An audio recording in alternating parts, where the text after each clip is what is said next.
Nope, I'm muted again. I'm so sorry. Good evening. I hope everyone had a good day. Or if it was a rough day, I hope that this is a good time to just chill and relax. Um, this time is going to be especially nerdy, which I think I've said every time, but this one is it's gonna be very nerdy.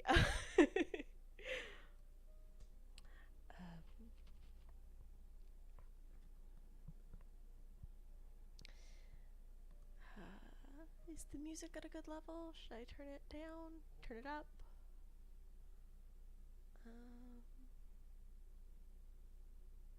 you'd think I'd have that at least figured out by now. Mm, okay, I think that'll work.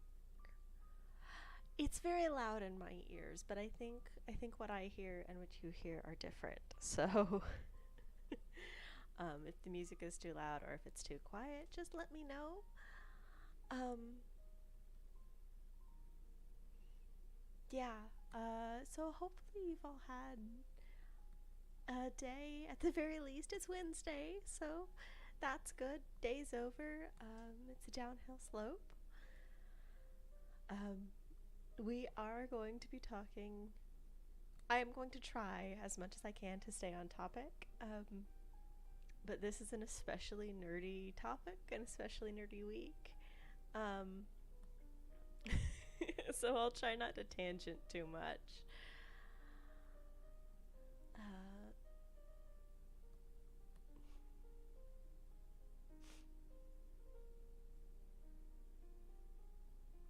is there weird noise? Oh, that's not good. Let me see. Let me see if I can fix that in a second.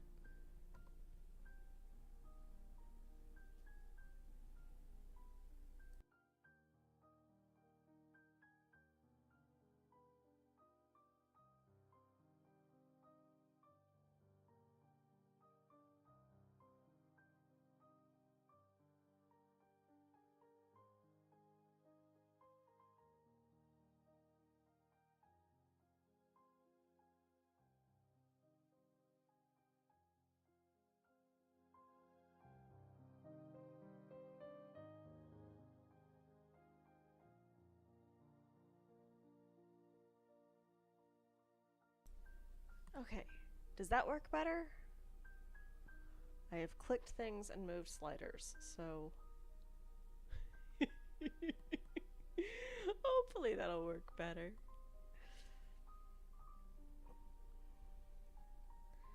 All right, I will move the book for now. Uh, Keep it close by in case I do need to flip through it for things. And let's get started. So once again, this is all entertainment and informative. I don't own any of the rights to the books or to the cover art, which is once again lovely. Um, so this is just all for enjoyment. And let's see if I can get this to move this week. Nope. So, for the longest title so far, we have Critical Role Vox Machina, Kith Kin. And I'm gonna butcher this name, and I apologize in advance because I've listened to it like 3 times just this afternoon, and I'm still gonna get it wrong. Marika Nykamp? I think? It's a really good book, I promise. Currently it's holding the record for the longest title so far. And actually this title is longer than I thought it was. So Kith, it would be everyone you know, it would be your friends, your acquaintances, and kin is your blood. So blood relatives are your kin.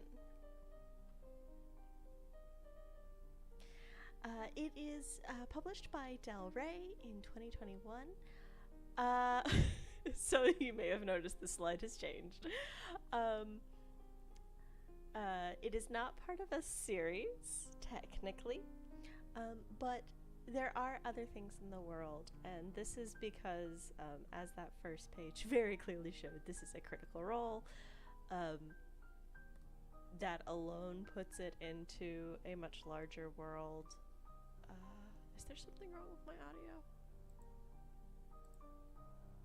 Hang on, let me check. Okay, no, my audio's picked up. Okay. Sorry.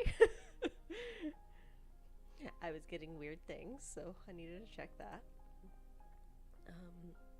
So here is the original and currently only cover for Kith Kin. The cover art is by Nikki Dawes, and the design is by Scott Beal. It's gorgeous, like hands down, it's pretty. Nikki Dawes is a freelance illustrator who primarily does fantasy and portraiture and like that kind of thing. She's won numerous awards in Arkansas, Arizona, Arkansas. You know, I try to make these nice and short and bullet pointy and then remember the other important things. And for some reason, the other important things have escaped my brain.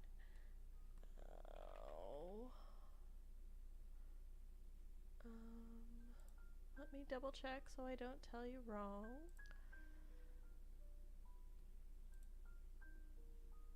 Arkansas. It is Arkansas. Okay. I promise, I prepare for these things, and then it all just goes out the window. She has also done a lot of art recently for a lot of the Dungeons and Dragons source books, so things like The Wild Beyond the Witchlight, things like the Tal'Dorei campaign Setting Reborn, which is another one for Darrington Press, as opposed to Wizards of the Coast. Obviously, she's worked with Critical Role, and she does some art for them. And then the actual design is done by Scott Beal, who is a senior art director at Penguin Random House.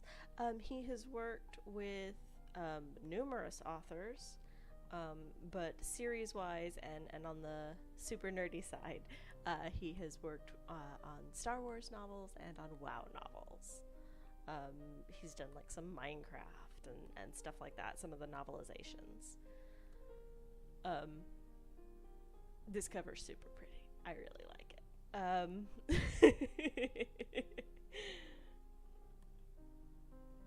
Yes, they are twins. Yeah. we'll get... Oh, it's not clicking again. Dear screen, please quit. Okay, so I told you this one was going to be special because I was going to listen to the audiobook. And I did listen to the audiobook.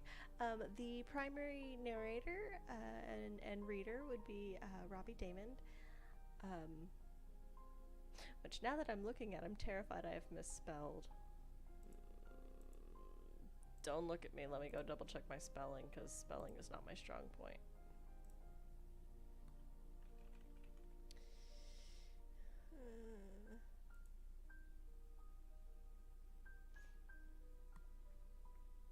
No, I did spell it right. Okay. Okay. I should stop panicking. I should actually trust that I know what I'm doing. But that would assume that I have confidence that I know what I'm doing. So Robbie Damon does the primary narration. He does most of the voices. It's wonderful. He very much flexes his voice actor talents. And then Elora Bailey voices Vex'ahlia, and Liam O'Brien voices Vax'ildan, also known as Vex and Vax. And the part of this that is very special, again, it goes back to it being Critical Role.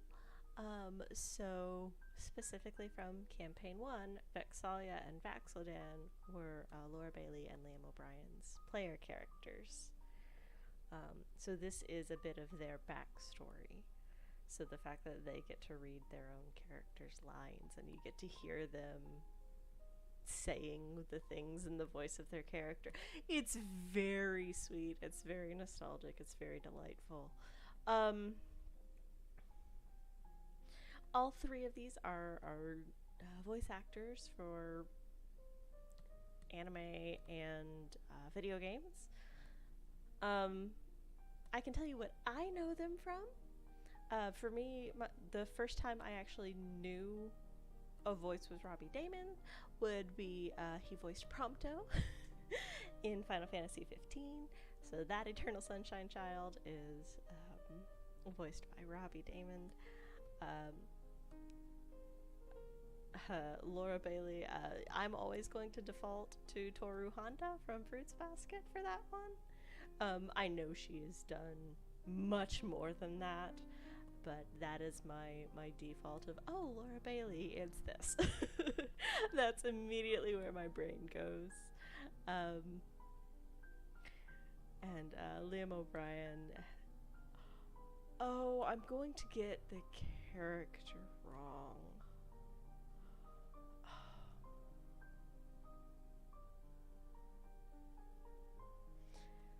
I'm going to get the character wrong. It's near.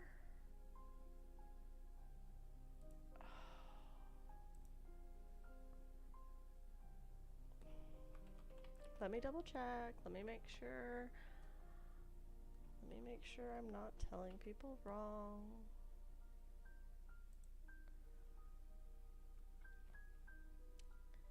I can tell you who he is in Critical Role, but let me grab.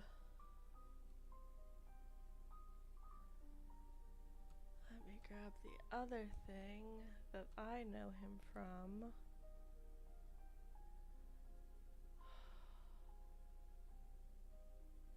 He is, yes. He is from, he voices in Nier Replicant. So, Grimoire Weiss. Jeez Louise. But they are from Critical Role. That is where I know them from. That's not true. That is where I know them from. Let me put it that way. For those of you who don't know, Critical Role is a D&D game that airs on Thursday nights on their Twitch and YouTube channels, and if you've never played D&D, it's highly entertaining, if a little intimidating. So it's kind of a home game on steroids. Because that's basically what it is.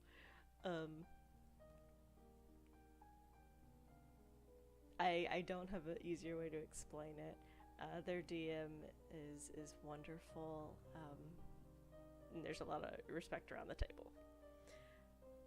But back to what I'm talking about. I told you I would get off topic. Back to what I'm supposed to be talking about, which is this book.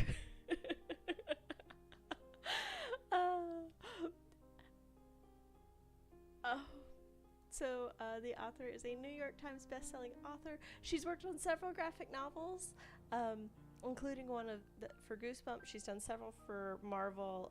She has done one about Oracle for DC, which that's always exciting to me. I'm a huge Oracle fan. And she also did the graphic novel for Ripley for Critical Role. She edited the anthology Unbroken, 13 Stories Starring Disabled Teens, and has contributed to other anthologies. Of various topics. One is Star Wars. Another one is diversity in teen novels. Another one is dark stories. So, she runs a spectrum. So what do you need to know about Kith and Kin? It is an expanded universe. It is primarily about family and siblings, and it is written in a dual perspective plus. um,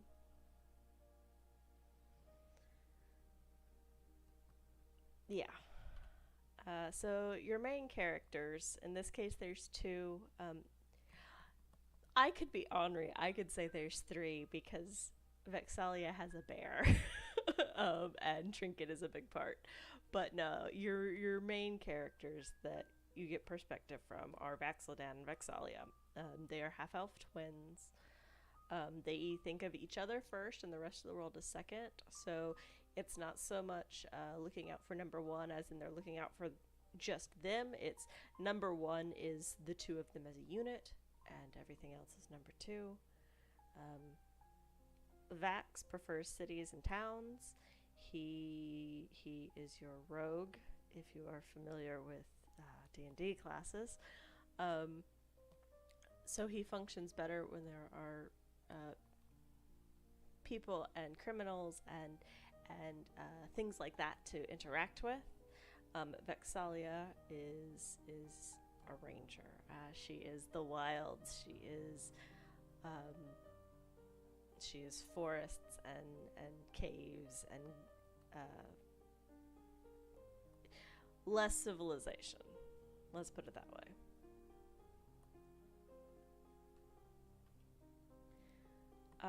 So what about the expanded universe? Specifically, this is part of Campaign 1, which is the campaign of Vox Machina, which is, again, part of why that title is so ridiculously long. But you don't actually need to know anything about Critical Role. One of the very nice things about this book is it's a rather nice entry point. Whether you care about the Critical Role fandom or not, or if you just want a nice fantasy novel about siblings, this is a great one, because the most you get is a wink and a nod,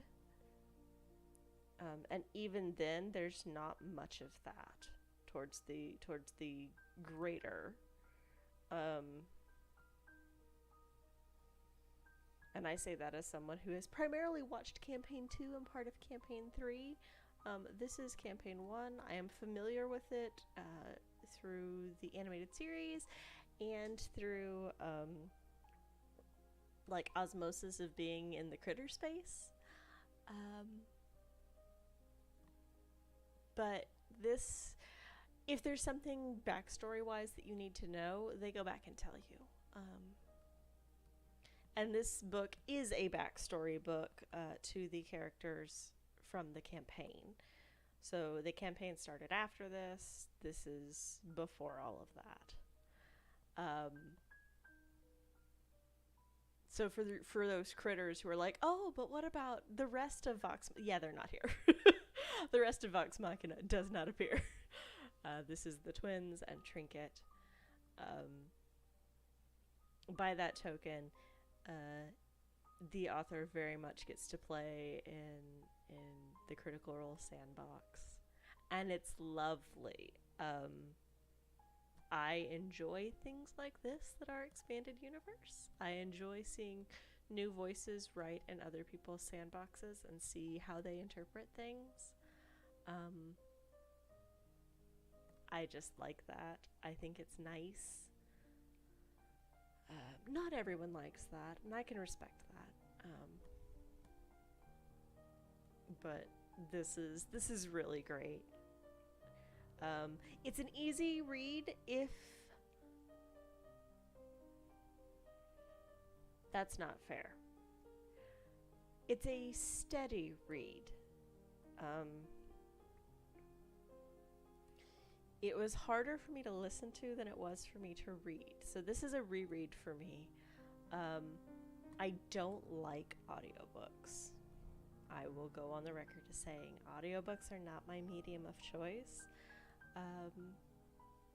So the fact that this is an audiobook is kind of a point against it.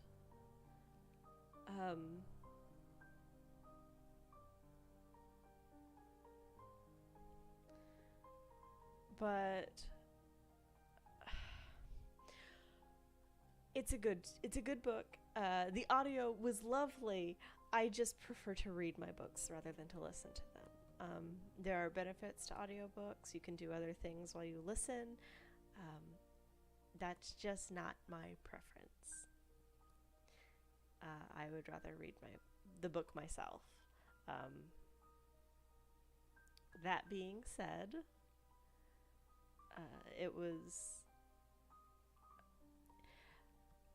it wasn't hard to listen to. I think there was like a whole one time where I got embarrassed for the character, and the only reason I did that is because I've already read this book and knew it was coming. As a first time read, it's very straightforward. It's very nice.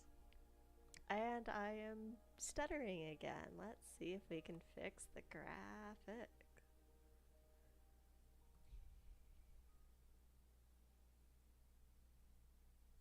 Better? A little. Alright. Alright, so next is the family and sibling dynamic of this. Vax and Vex live out of each other's pockets. He's Vax, she's Vex. The entirety of the novel explores family and what family would do for each other.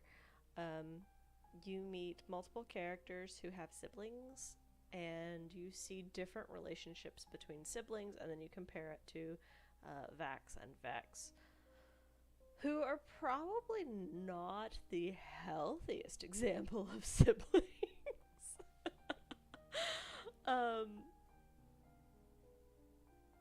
But they don't have a bad dynamic. They're a little codependent, but they really do care about each other.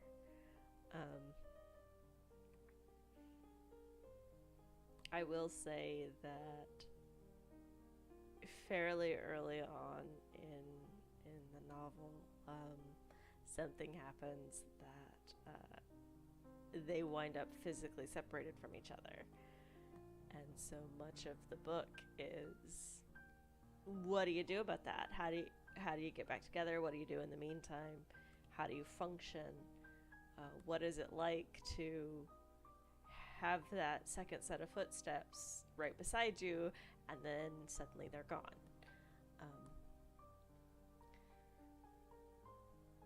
It's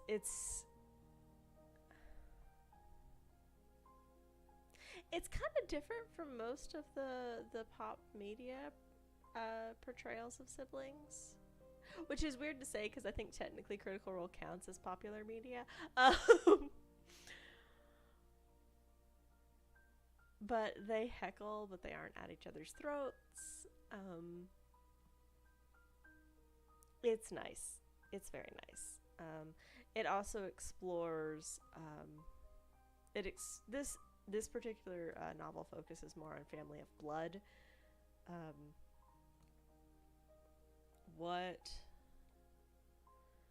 What makes blood family? Things like that. They are half elven, so that does mean they get the wonderful problems that come with that. Their mother is human, their father is elven. There's a fair amount of prejudice. Kind of on both sides, but mostly on the elven side. And it is a dual perspective, plus flashbacks. So most of the novel is in either Vex's or Vax's voice. You're either like sitting on his shoulder or sitting on hers. But there are flashbacks to their childhood. it starts with the furthest back flashbacks and works slowly forward. So you have the main plot that is moving forward along track A, and you've got your B plot that has started way back when and is also moving forward. So by the time of your last flashback, you are closer to the beginning of the A plot than you are the beginning of the B plot. It's correction. The B plot isn't a plot. It is a series of flashbacks. But it's nice. Technically, each twin has their own plot. But they're kind of woven together. It's a braid. Let me put it that way. It is a 3-strand braid, with the past being one, Vex's being another, and Vax's being a third. And much like the beginning and end of the braid, they're all like stuck together. That's how this novel functions. It functions like a braid, where they separate and twist, and then at the end they all come back together in some way, shape, or form. A lot of the flashbacks either directly deal with what was happening at the end of the previous chapter, because the flashbacks are a whole chapter, or they alluded to it in that chapter. Typically, it's literally what happened right before the chapter ended. It's a lot of fun. So it takes place on Taldore, because that's how do I explain this? Taldora is the continent. It is primarily where the first campaign, so Vox Machina, took place. So that is primarily where this takes place. Well, excuse me, that is where this takes place as well. I think everything is technically on the continent. There's one place that might not be, but they don't specifically say that, so I'm going to assume they are.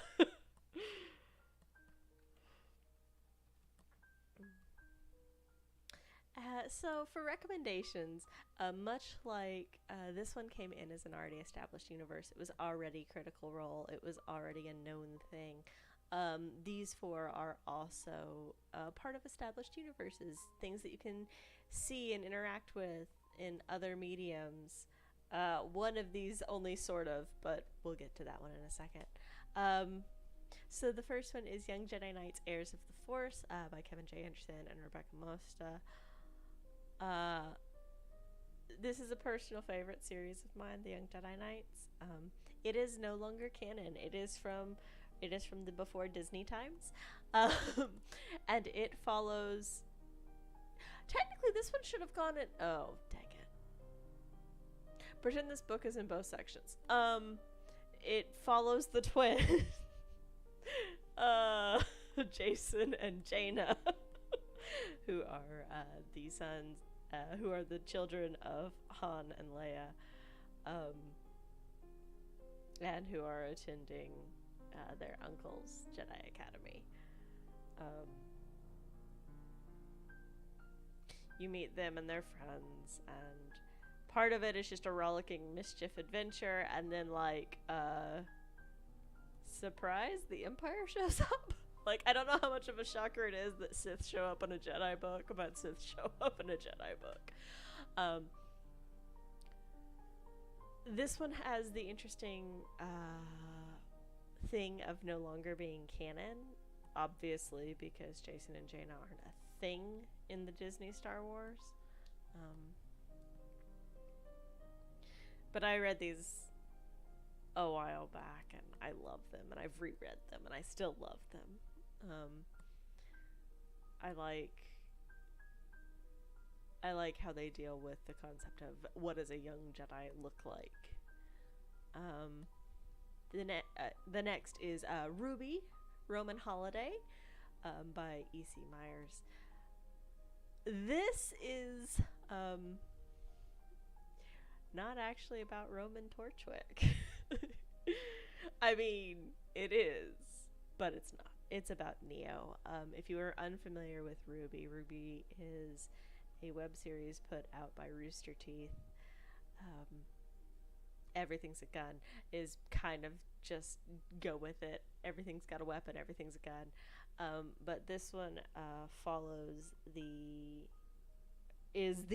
origin, I should say, of one of the nefarious characters of Neo. Um, and Roman does show up, so the name isn't completely a lie. Roman Torchwick shows up in all of his glory. It's a lot of fun. It's very much the making of a villain. How does that work? Rather well, actually. The next in line is The Crystal Shard by R.A. Salvatore, and this is the one where I said it's part of an established universe, sort of. This is part of the Forgotten Realms, which is a Wizards of the Coast and Dungeons and Dragons. It's where Baldur's Gate is set in the Forgotten Realms, which is the video game. It's the first book in a trilogy that was published before the prequel series about the same character. If you're looking at The Legend of Drizzt, this would be book 4, but if you're looking for a good entry point, this is perfectly acceptable and doesn't deal with kind of the messy politics that is involved in Homeland, which is the first book in The Legend of Drizzt.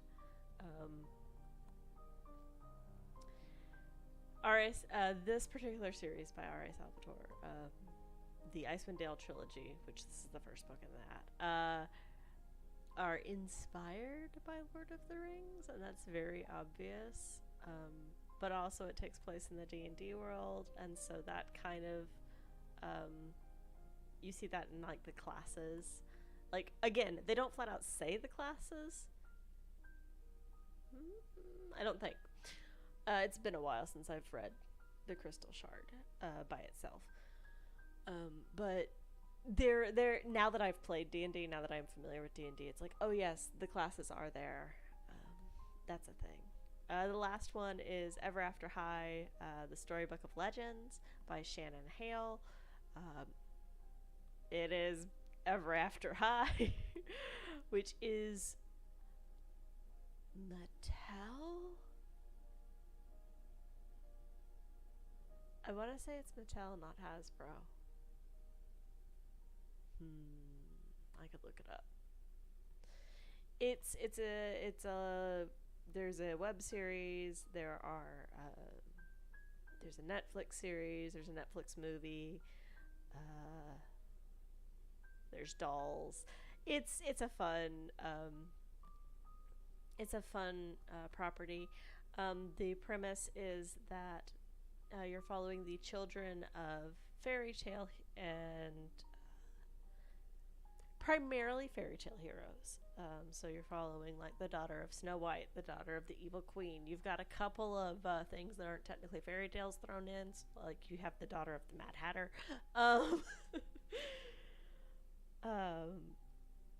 You have the daughter of Rapunzel. But the whole thing, and the reason this Storybook of Legends is because you are split into the good guys and the bad guys. And what happens if the bad guys don't want to be the bad guys? And what happens if the good guys desperately need the bad guys to be the bad guys? And the bad guys don't want that. If this all sounds a little familiar, it's not a new concept. Off the top of my head, I can think of one Disney movie and an entire another series that have a similar premise. So, it's not a new concept, but it's very well written. Shannon Hale has written some lovely novels, like The Princess Academy, like The Goose Girl. So she brings all of that to what should just be a sugar pop fest, and it's got some teeth to it. It's kind of nice. So for family and siblings, first of all, I apologize that 3 of these are technically old. But I would be lying if I said they didn't fit.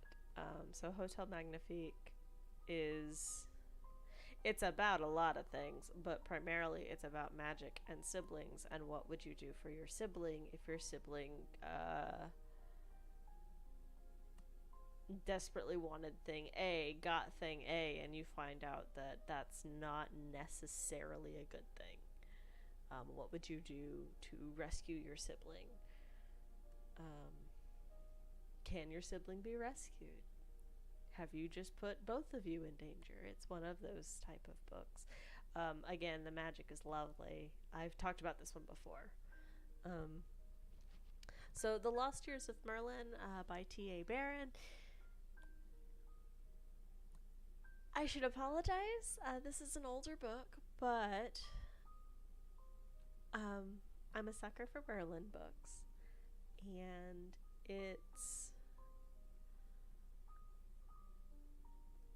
it's primarily about Merlin and his mother, as opposed to a sibling relationship.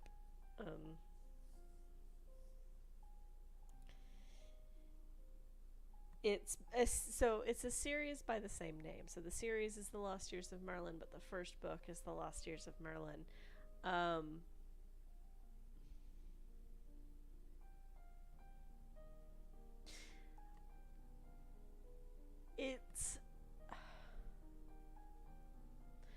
It's pure fantasy and kind of pure spectacle, but once again, you've got that, what would you do for family? What are you willing to risk? What does that matter?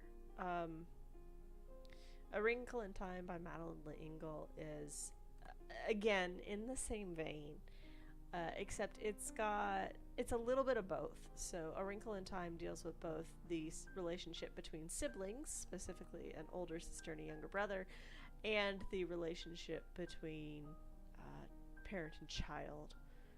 What would a child do for their parent? What would an older sibling do if their younger sibling is a genius, and therefore there's some problems that arise from that. It's great fun. Well, it is fun. I enjoy it. It's the first place that I ever heard of a tesseract and had that explained, and it's a very visual explanation of what a tesseract is. A tesseract is a wrinkle in time, hence the whole name of this sucker. And then the last one is again one that is the name of a book and the name of a series, and that is The Dark is Rising by Susan Cooper.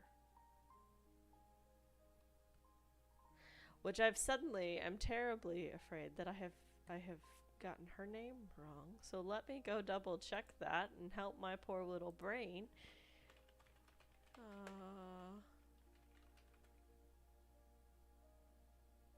Oh no, I am right. Thank goodness. I just about panicked thinking I got the name wrong on a series that I really, really, really like, and I was never gonna live it down. It's actually book 2. But The Dark is Rising has a weird caveat to most sequences. Technically it's a sequence. In that every other book is about this group of kids. Which I guess technically I could have gone with the first one because it is about siblings, but it was never as compelling to me as the ones about Will. So the ones that aren't about the kids are about a different child.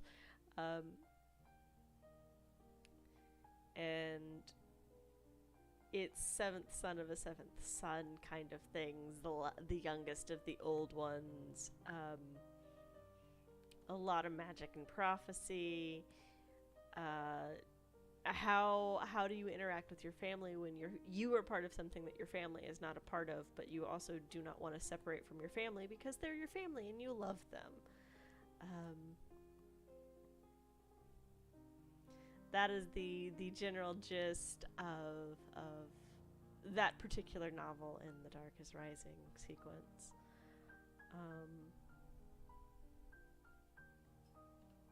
I think that's it.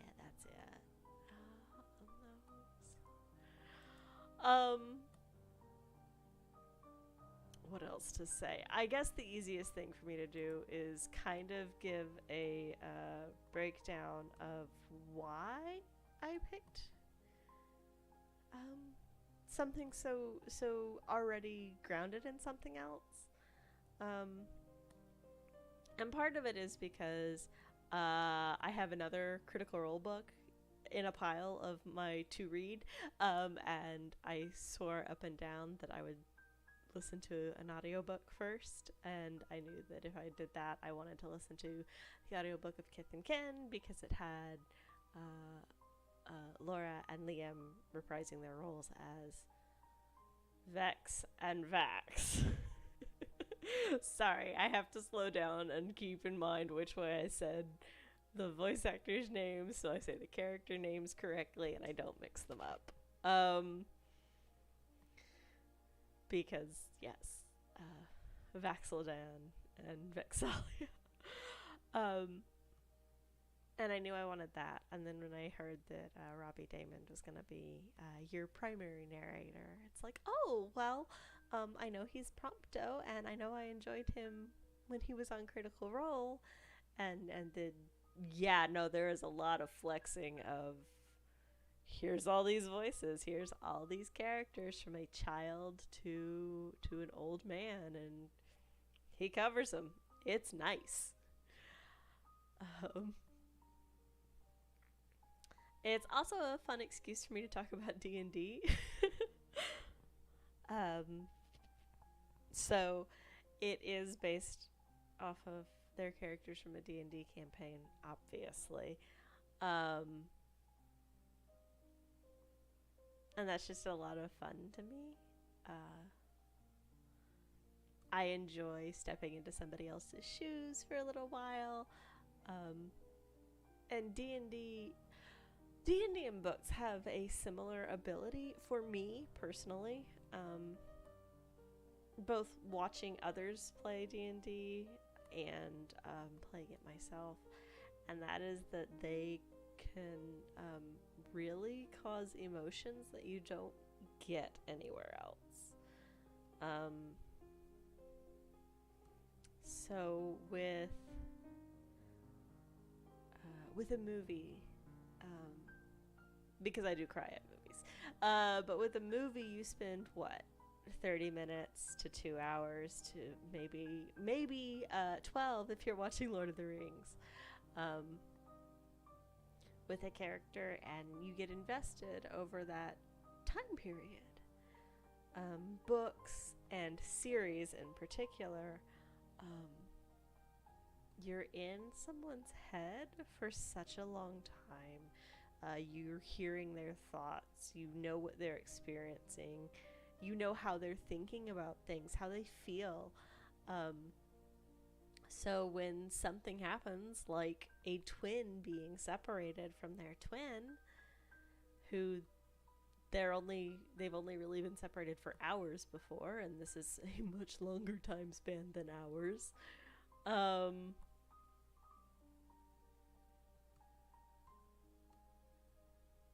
You feel that.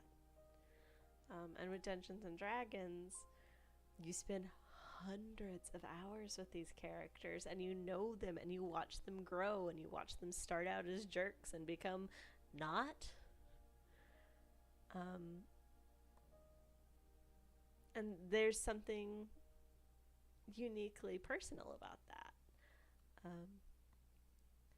The characters themselves are suddenly people you know.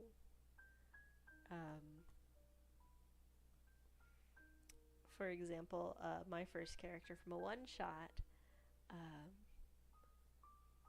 I didn't spend a lot of time with. Our one-shot took like 4 sessions. It's kind of funny. Um, but there was no like build up and backstory to her. It was my first time playing. Um, it was my friend's first time running, which is how we did some kind of impossible things with spells that didn't work that way. And the more I've played, the more I realized that if we were more experienced players and if she was a more experienced DM, none of that nonsense would have happened. Um, but that's just it. There was no growth with her, but there was a lot of fun, and there was character development in the sense of just playing with other people. Things that you think you're going to focus on are not the things that they focus on for your character. And so suddenly, poof, this thing that you just was a throwaway line from you, suddenly that's a character trait. I think the easiest critical role example I have is from campaign 2, early at the beginning. I think it's Jester who just decides. So again, Laura Bailey and Liam O'Brien's characters, so Jester and Caleb. She decides that he's stinky, and that just becomes a running thing through that campaign of, oh, you're a stinky wizard. And like unintended consequences for him, but yeah, that's the kind of thing that can happen.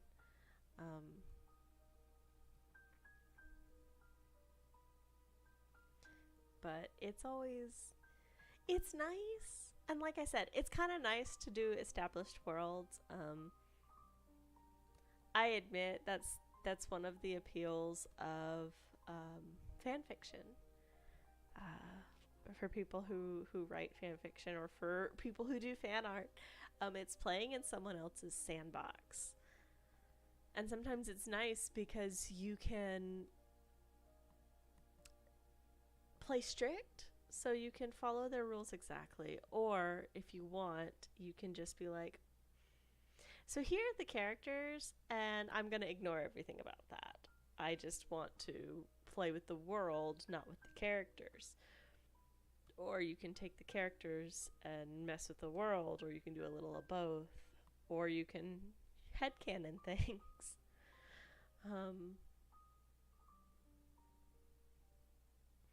I think it's nice. It's a nice way of expressing yourself.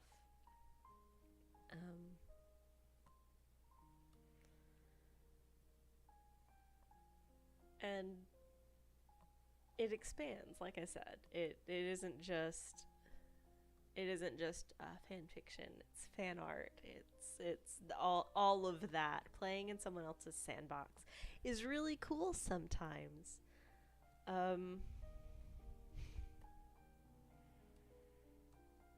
There are things where you're like, oh, that's just a knockoff of this, and you're like, well, no. No. I am a Digimon kid, but I will admit, the first time I saw it, I'm like, oh, that's a Pokemon knockoff. No, it's really not. It's its own thing in a huge way. But my first assumption was, oh, they're playing in someone else's sandbox. And they're not. They're writing their whole thing. It just happened that my poor childish American brain assumed that since these words ended in the same letters, they must be copies. Okay, my tracking is not good.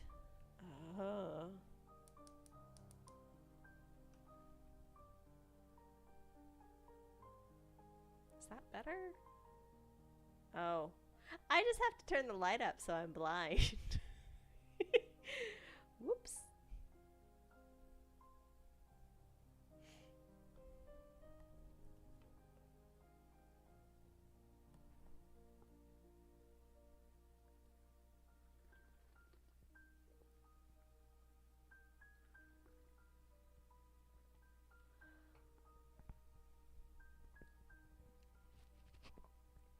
So if we're talking about other franchises that have books, so the ones I listed are ones I've actually read. They're ones that I care in some way, shape, or form about either the novel itself or the franchise. In the case of The Crystal Shard, I enjoy The Legacy of Drizzt. The Legend of Drizzt? I think it's The Legend of Drizzt. I think Legacy is for a different series. But those are all series that I've read and I like and I enjoy. But there are an astonishing number of things that actually have either novelizations, graphic novels, manga in some cases. There's a great line of manga for Zelda, The Legend of Zelda. I think it goes through Twilight Princess. I don't think there's a Skyward Sword one. If I'm wrong about that, that's wonderful. But those are all very good, very well written. The art is lovely. I know there are Halo books out. There are Final Fantasy books out. I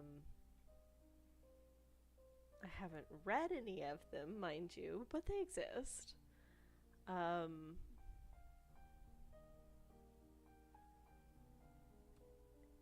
There's WoW. There's both WoW novels and there's WoW, like manga and light novels.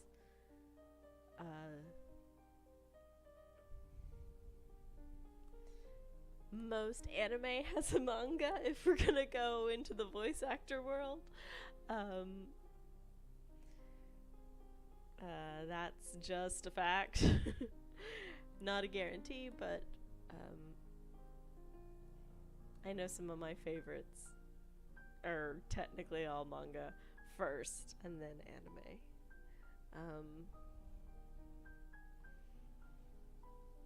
Snow White with the Red Hair, The Ancient Magnus Bride, Praetor, all of those.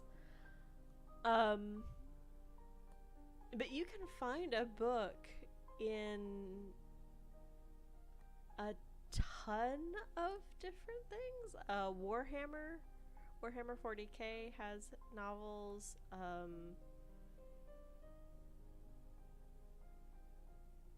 It's kind of insane how many franchises have novels that didn't originate that way.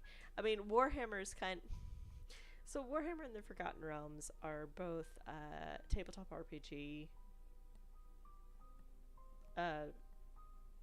Is where they started. They started as a tabletop and then they have expanded.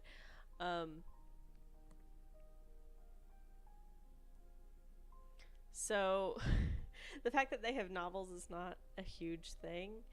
But their worlds already have lore and backstory, and it really is just officially sanctioned people playing in the sandbox of the world. And that's how you wind up with people like Drizzt running around and being absolutely wonderful. He is a bit of a Mary Sue, but he's no less enjoyable for that fact.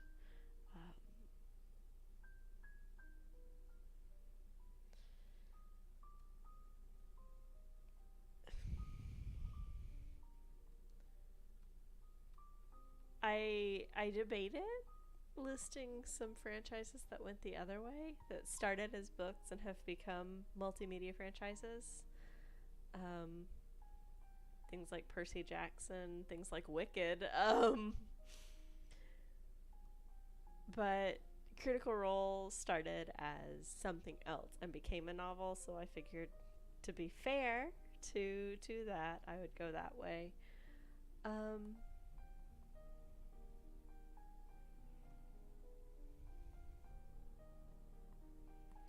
There is a fair amount of prejudice for different reasons in the book. It is accurate to most D&D worlds, not just the Critical Role one. There's typically some form of fantasy prejudice, because people, man. But it's very interesting because you see different sides of it. You You see it from a child's perspective, you see it from an adult's perspective, you see, in some cases, you see what shouldn't have happened. Or, I guess a better way to say it is, what should have happened, but didn't.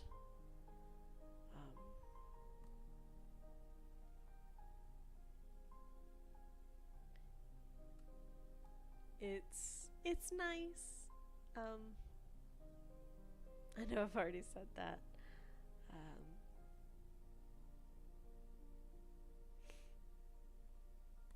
There is a novel out for what I was going to say about Critical Role is that if you enjoy this novel, and you look at like hundreds of hours of the D&D and are like, I don't have hundreds of hours. They have graphic novels, and they have there is another novel for the second campaign, for one of the characters from the second campaign.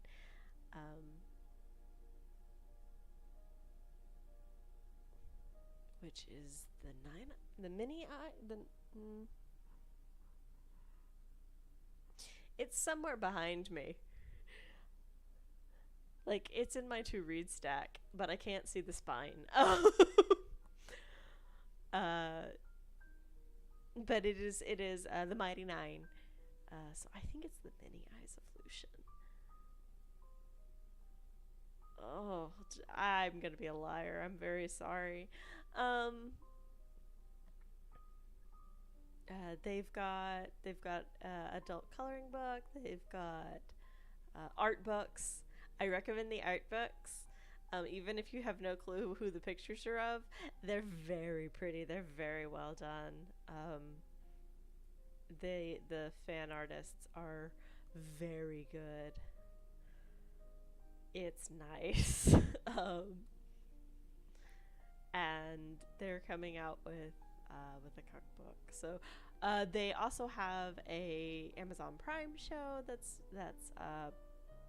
Vox Machina. Let me get this right. I feel like an advertisement. But there are other ways to engage with the world if, like I said, the hundreds of hours is intimidating, and why wouldn't it be? That's a lot. And as someone who started off listening, there are things that you don't get just listening. There are sight gags because they're all a bunch of children, really, in adult bodies. But also, like, the combat and stuff is visual, so it's a little hard to follow sometimes. Oh, I'm so sorry.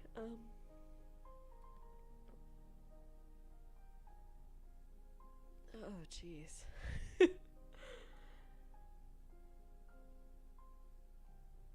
But yeah, so that's Kith and Kin, like I said. Kith being the people you meet, your friends, your acquaintances, and Kin being the blood relations.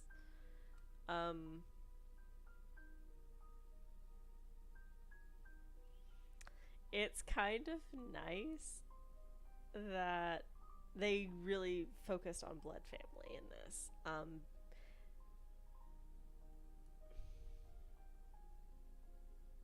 And I know that sounds strange because a lot of books focus on found family. But that's such a normal thing for a D&D campaign. Is your found family. That these characters are blood related, so actually having it focus on that is nice.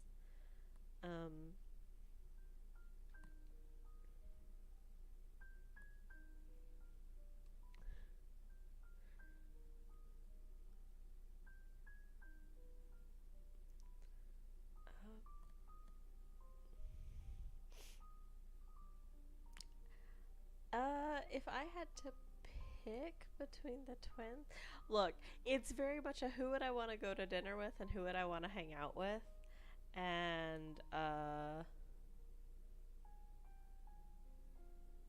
I'm pretty sure the answer is I want to hang out with the bear, man. I would go to dinner with Vax and I would hang out with Vax. Even though we probably wouldn't get along, something tells me our temperaments would not mesh.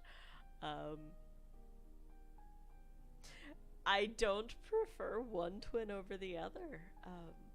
I like them for different reasons, kind of because they're different people, but yeah, if you made me pick of, oh, who would you actually want to hang out with? Probably Vex. I want the bear. Like, I want to hang out with the bear.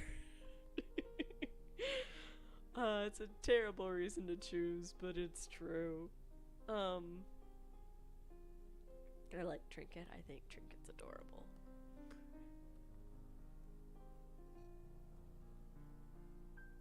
Oh, sorry.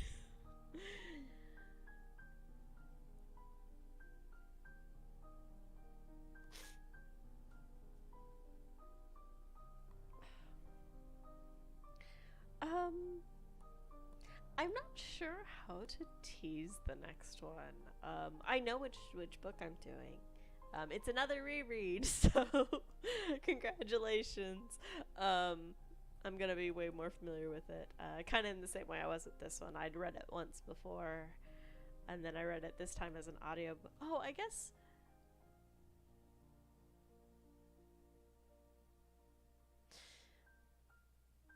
It's a good audiobook. From someone who doesn't like audiobooks. I think because they all kind of flex their voice acting chops a bit. Even though Vex and Vax just voice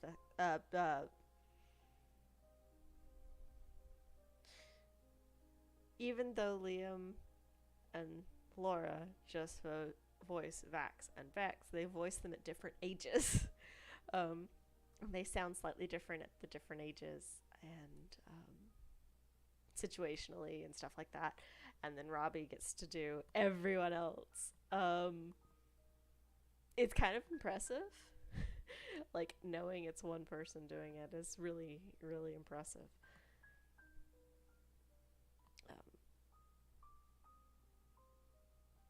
So yeah, I would actually recommend this one as either or, if you would like to read it yourself, or if you would like to have Robbie read it to you.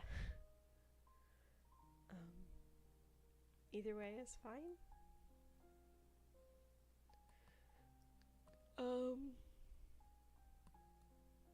The next one isn't anything like this one, except that it's a fantasy novel. I can tell you that. How do I do this without spoiling it? I don't really have a clever hint to drop.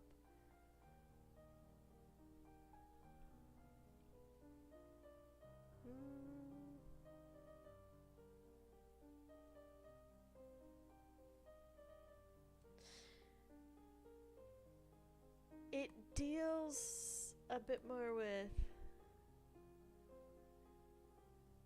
fate. I can say that. Whether it is true fate, or believed in fate, or assumed fate, yeah, we'll see. But that's your hint for the next one. Of it's not a D&D based book, and it has fate in it.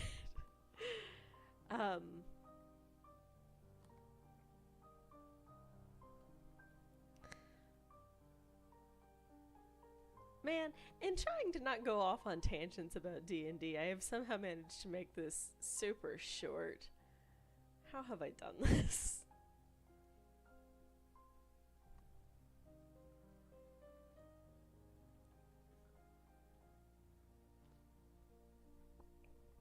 I could go off on a D&D tangent quite happily. I'm a dice goblin. Shiny rocks go click clack and I like them.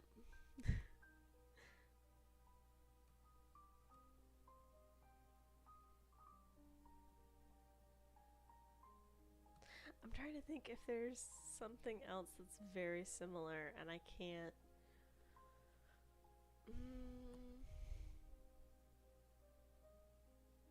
You'd think I could think of more books with twins in it. But really, just the solo twins come to mind.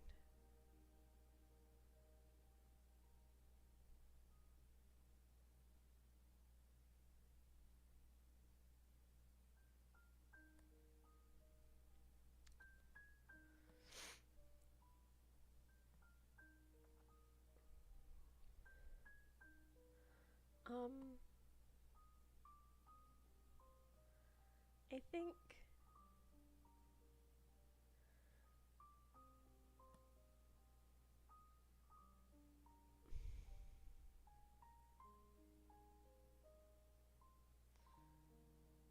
I think this book kicks off running. I said it's a pretty steady read, and it is. It's not overly simple, but it's not so it's not Tolkien levels of convoluted. um, but it does kind of kick off running. Um, which I think does a lot in not so much explaining the characters. It shows you them in action and kind of shows you a little bit of how they think, but it does a lot for getting you to understand that they're always moving. Something that's said repeatedly through the book is that home is the other. So wherever they both are, that is home. Home is the road. Home exists within the other.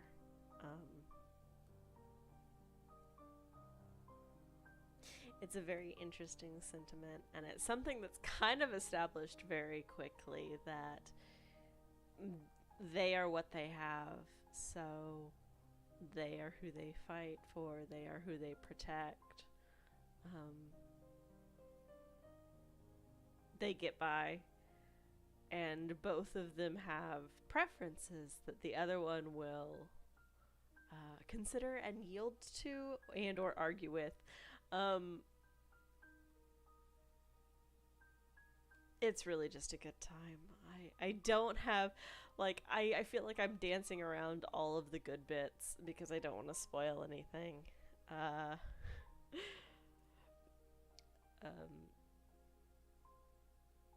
yeah, the main problem in the story is that the twins get separated, and what happens because of that. What happens when you land on opposite sides? Um, because that is how that functions.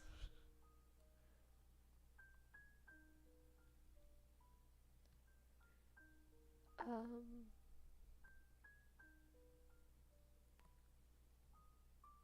oh, I'm so sorry.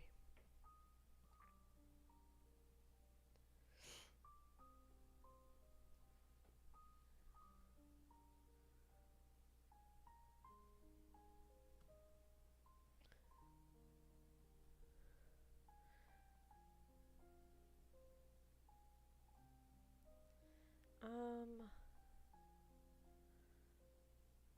trying to think of if there's another.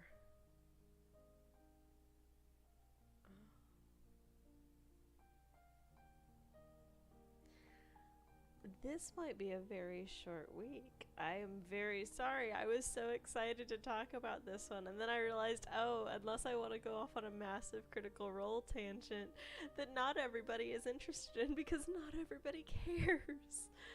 Um,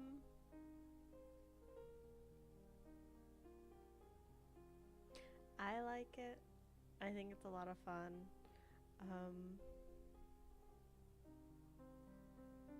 it's very easy to fall in love with the characters, and the characters become people, um, because they're flawed. I think, I think that's, I think that's part of the reason it's such a powerful medium. But both books and D&D, but specifically D&D, is because your characters are flawed. I know, I know personally, I don't always have a sad backstory for mine, but they do always have a problem.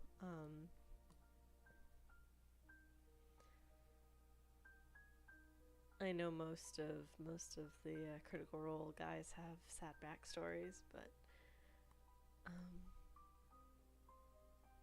there's something about them being real people. They feel a bit more real.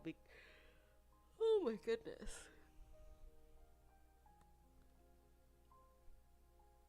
Mm. They feel a bit more real because they are flawed. I may be calling it a night because clearly I am not awake. Clearly my coffee is not working. I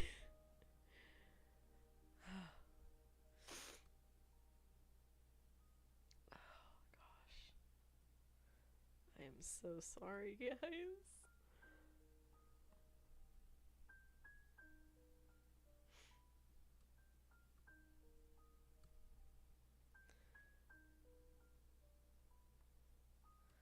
Um,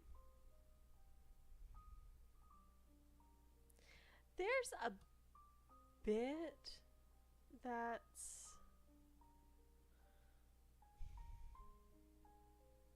so so the twins are focused on the twins, and that is the crux of that. There is a bit of focus on family in a broader sense. That's why I did include it, and why in the recommendations I mentioned, hey, these are Han and Leia's kids. There's still family there. They're at their uncle's academy. That's why the Wrinkle in Time, all that stuff. Um, but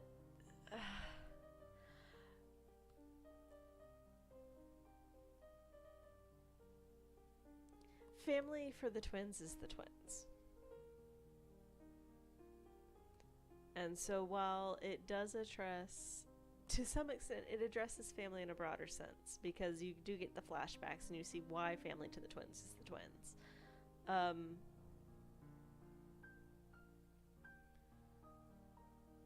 It's not as much of a thing.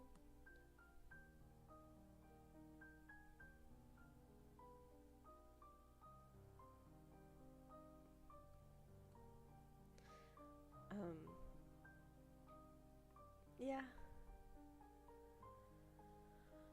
Alright, I think I'm gonna call it super early this week. I am so sorry. I could babble for another 45 minutes about Critical Role, but I don't think that would be helpful because, like I said, I know not everybody's interested in it for that reason. If you want it just for a fantasy story, it's great for that. It's really well written, it's really well developed, it's a sibling story. It's great. Um,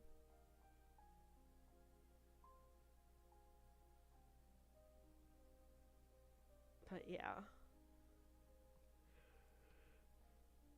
I'm so sorry. So sleepy. Well, I hope you all have a good night.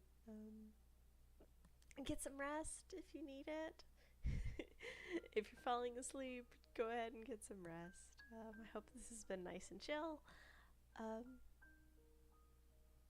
yeah, and like I said, next time um, will involve fate a bit.